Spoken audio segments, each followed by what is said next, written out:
Capítulo 4 O Sino e o Martelo. Não pôde haver dúvida sobre a magia dessa vez. Lá se foram eles aos trambolhões, primeiramente através da escuridão e depois através de um turbilhão de formas em movimento, formas que podiam ser quase tudo que se pode imaginar. Foi ficando mais claro. De repente, sentiram que estavam em cima de algo sólido. Um instante mais, e as coisas ficaram em foco. Já podiam distingui-las. "Que lugar mais estranho!" exclamou Diggory. "Não estou gostando nada disso", disse Polly com um tremor. Antes de tudo, chamou-lhes a atenção a luz. Não era nada parecida com a luz do sol. E não era como a luz elétrica, ou de lampião, ou de velas, ou qualquer outra luz que já tivessem visto. Era uma luz tristonha, meio avermelhada, nada comunicativa, uma luz parada. Estavam numa superfície plana e pavimentada, com grandes edifícios ao redor. Era uma espécie de pátio. O céu era de uma escuridão fora do comum, de um azul quase preto. "Que clima mais engraçado", disse Diggory. "Será que chegamos na horinha de uma tempestade? Ou de um eclipse?"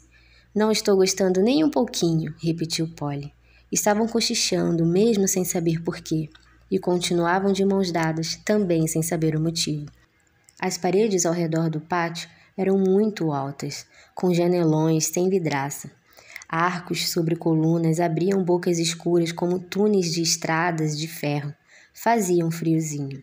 A pedra das construções parecia vermelha, mas devia ser o reflexo da luz esquisita. Evidentemente era um lugar muito antigo. Muitas das pedras que pavimentavam o pátio estavam rachadas, e nenhuma delas se ajustava bem à outra. Um dos pórticos em arco estava atulhado de destroços. As crianças deram várias voltas examinando os recantos do pátio. Tinham medo de que alguém ou alguma coisa as espreitasse enquanto estivessem de costas. "Acha que existe alguém aqui?" murmurou Diggory, tomando coragem. "Acho que não. Está tudo em ruínas. Não ouvimos nem um barulhinho até agora." "Vamos ficar quietos e prestar atenção", sugeriu Diggory. Apuraram os ouvidos, mas a única coisa que ouviram foi o bate-bate do coração. O lugar era, no mínimo, tão silencioso como o silencioso bosque entre os dois mundos, mas era um silêncio diferente. A calma do bosque era cálida e cheia de vida. Quase que se podia ouvir as árvores crescendo. Ali, ao contrário, era um silêncio morto, gelado e vazio. Não dava para imaginar uma planta crescendo. "Vamos para casa", disse Polly. "Mas ainda não vimos nada", protestou Diggory. "Já que estamos aqui, vamos dar uma espiada. Aposto que não há nada que interesse nesse lugar." "Ora, bolas, que graça tem encontrar um anel mágico que leva a gente a outros mundos se você tem medo quando chega lá e quer dar para trás?" "Quem está falando em dar para trás?" protestou Polly, largando a mão de Diggory. "Só quis dizer que você não parece muito entusiasmada, pois fique sabendo que vou aonde você for. Além do mais, a gente pode cair fora quando quiser. Vamos pôr os anéis verdes no bolso esquerdo. Não podemos esquecer que os amarelos estão no bolso direito. Pode ficar com a mão pertinho do bolso, mas não meta o dedo lá dentro. É tocar no amarelo e sumir." Fizeram assim, e caminharam para um pórtico enorme que dava para o interior de um dos edifícios. Quando chegaram perto, viram que lá dentro não era tão escuro quanto tinham pensado. A vasta sala penumbrada estava vazia, mas no lado mais distante erguia-se uma fileira de colunas com arcos interligados. Dos arcos jorrava a mesma luz fatigante. Atravessaram o salão com muito cuidado, temendo encontrar no chão um buraco ou coisa pior. Quando afinal chegaram ao outro lado, cruzaram os arcos e se viram em outro pátio ainda maior. "Aquilo ali não parece muito seguro", disse Polly, apontando para um lugar onde a parede fazia uma barriga, como se estivesse pronta para desabar no pátio. Em certo ponto, faltava uma coluna entre dois arcos. Era evidente que o lugar estava abandonado há centenas, talvez milhares de anos. "Se aguentou até agora, acho que aguenta mais um pouco", disse Diggory. "Mas o jeito é não fazer barulho. Você sabe que um barulhinho pode causar um desabamento, como as avalanches de neve nos Alpes." Passaram do pátio a outro pórtico. De lá a uma escadaria. Desta a uma fileira de salões. Uns depois dos outros, até que se sentiram tontos, Tão vastas eram as dimensões de tudo. Estavam sempre imaginando que iriam encontrar ar livre, na esperança de ver, afinal, que espécie de região circundava o enorme palácio, mas só encontravam pátio depois de pátio. Devia ter sido uma beleza de lugar quando as pessoas ali viviam. Num dos pátios havia um chafariz, com um grande monstro de pedra de asas abertas e boca escancarada. Embaixo, a larga bacia de pedra, que em outros tempos devia aparar a água, estava mais seca do que um osso ao sol. Em outros lugares, restavam galhos secos de uma espécie de trepadeira, que se enroscara pelas colunas e chegara a derrubar algumas. Mas as trepadeiras estavam mortas. Há muito tempo. Não viram formigas, nem aranhas, nem nenhuma dessas criaturinhas que costumam viver nas ruínas, e entre as fendas das lajes partidas, nada de capim, nenhum musgo. Era tudo tão lúgubre e monótono que também Dígore começou a pensar que talvez fosse melhor colocar o anel amarelo e partir de volta para a verde e cálida floresta do lugar intermediário. Foi quando chegaram a uma enorme porta de folhas duplas, feita de um metal que poderia ser ouro, entreaberta. Era um convite a uma olhadela. Os dois olharam e recuaram para tomar fôlego, pois ali, finalmente, havia algo digno de ser visto. Por um instante, acharam que o salão estivesse cheio de gente, centenas de pessoas, todas sentadas e impecavelmente imóveis. Dígore e Polly também ficaram impecavelmente imóveis por um bom tempo, de olhos fixos lá dentro. Por fim, chegaram à conclusão de que as criaturas que estavam contemplando não eram reais. Não passava entre elas o menor sopro de vida. Pareciam estátuas de cera, as mais perfeitas que já existiram. Dessa vez, Polly tomou a dianteira. Havia na sala uma coisa muito mais interessante para ela do que para Dígore. As figuras usavam roupas deslumbrantes. Quem gostasse de roupagens bonitas não podia resistir à tentação de chegar mais perto. E o resplendor daquelas cores tornava a sala não propriamente animada ou animadora, mas de certo modo suntuosa e majestosa, depois do vazio e do pó das outras salas. Contava com um número maior de janelas e era bem mais clara. Mal posso descrever as roupagens.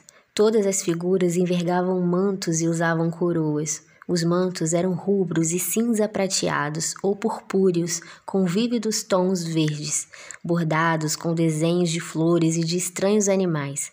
Pedras preciosas de tamanhos aberrantes refundiam nas coroas, nos colares, nos cintos. Não entendo é como esses tecidos não apodreceram há muito tempo, disse Polly. Magia, murmurou Dígore. Não está sentindo o encantamento? Percebi logo que entrei. O mais barato desses vestidos custaria um dinheirão em Londres, mas Dígore estava mais interessado nas fisionomias, que eram mesmo dignas de ser olhadas. As figuras estavam sentadas em cadeiras de pedra nos dois lados da sala, deixando livre o espaço do meio. Parece boa gente, falou Dígore. Polly assentiu com a cabeça. As feições eram simpáticas.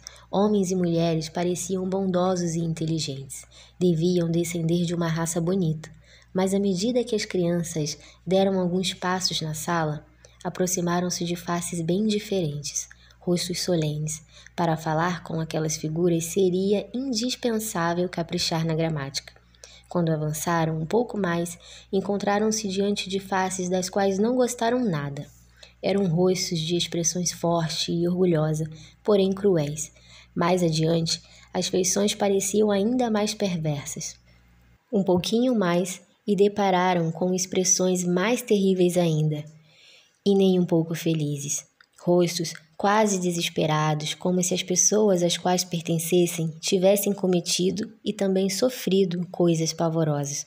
A última figura era a mais interessante, uma mulher muito alta. De fato, todas as figuras do salão eram mais altas do que as pessoas do nosso mundo, vestida mais ricamente do que as outras e com um olhar tão aterrador e soberbo que quase tirava o fôlego. Apesar disso, era bela. Muitos anos depois, já velho, Dígore chegou a dizer que nunca vira mulher mais bela em toda a sua vida. É preciso dizer, no entanto, que Polly, por sua vez, sempre afirmou não ter visto nela nada de especialmente bonito. Depois da mulher, havia uma porção de cadeiras vazias, como se o salão tivesse sido projetado para um número bem maior de imagens. Daria um doce para saber a história que está por trás disso, falou Dígore. Vamos dar uma espiada naquela coisa no meio da sala. A coisa não era propriamente uma mesa. Era uma coluna quadrada com 1 metro de altura. Em cima ficava um pequeno arco dourado, do qual pendia um pequeno sino de ouro. Ao lado encontrava-se um martelinho de ouro. Estou pensando, disse Dígore.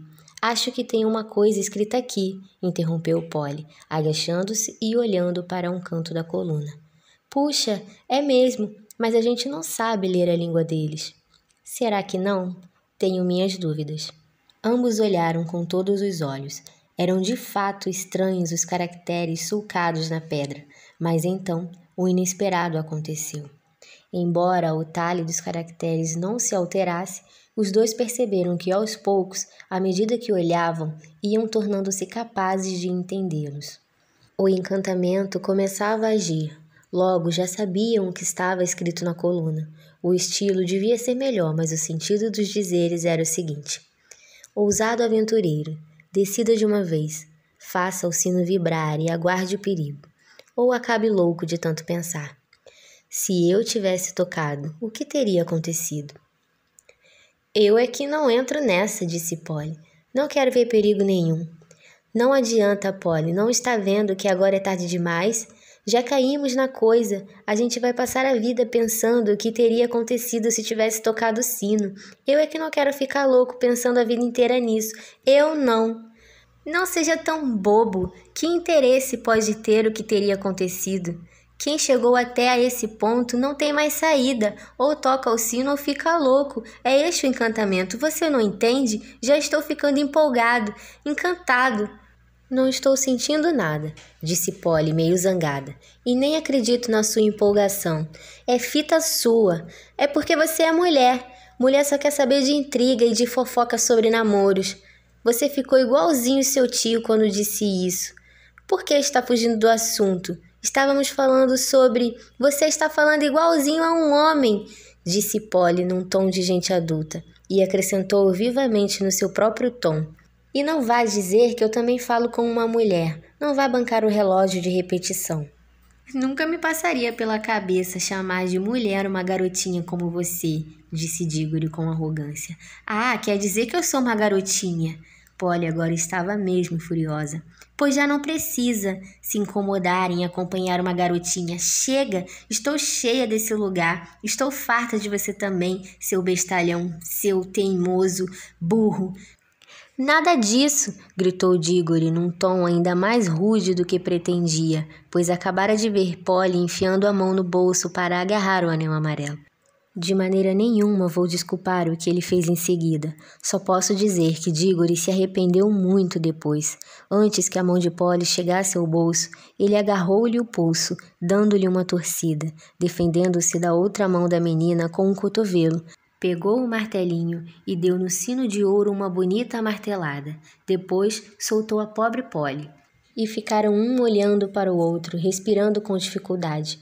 Polly já começava a chorar, não de medo, nem mesmo de dor, mas de pura e forte raiva.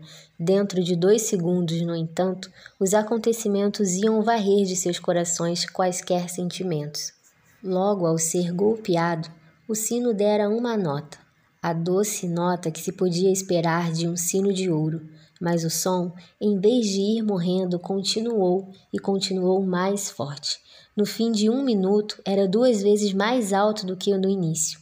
Daí a pouco estava tão alto que eles, se em vez de permanecerem de boca aberta tivessem falado alguma coisa, não poderiam conversar. E o som foi ficando mais forte, sempre a mesma nota, ao mesmo tempo suave e terrível. Por fim, todo o ar contido no salão vibrava com o som, e podiam perceber que as pedras tremiam sob seus pés. Em seguida, um outro som entrou na sala, um barulho confuso e desastroso, como um trem ao longe a princípio, depois com o baque de uma árvore caindo. Finalmente, com um estardalhaço, uma boa parte do teto despencou no fim do salão. Grandes blocos de alvenaria desmoronaram em volta deles. As paredes tremeram. Nunca se descobriu se o desabamento do teto era devido à feitiçaria ou se o insuportável som do sino estava acima dos limites toleráveis por aquelas paredes vacilantes. Que tal? Acho que agora está satisfeito, disse Polly arquejante. Bom, de qualquer jeito já acabou. E pensaram que tinha acabado mesmo, mas nunca estiveram tão enganados em toda a sua vida.